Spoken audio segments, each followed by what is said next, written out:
Welcome to Not Milk Never Milk. Subscribe if you're lactose intolerant. You're starting fast? Open your browser and go straight to Settings. You want history or privacy and security because that's where deletion controls live. Once there, click History to reveal recent items. Make sure to expand any submenus labeled Clear Browsing Data or Clear History. You're doing this now to target what to remove: pages, cookies, cached images. This step establishes the scope, so subsequent choices remove the right items without guessing. Now choose exactly what to clear and why. Pick a time range that matches your privacy need, all time if you want a full reset.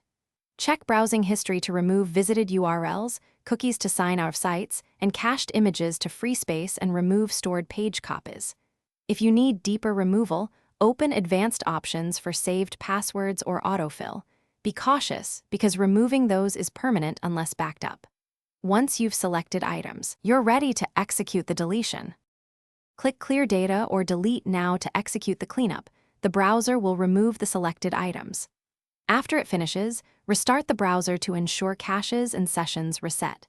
Make sure sync is off or signed out if you don't want data reappearing from another device, otherwise changes may restore. If history persists, check extensions or privacy tools that intercept deletion and review browser profiles. If that fails, clear data while offline. Thanks for watching. If this was helpful, leave a like and consider subscribing. See you next time.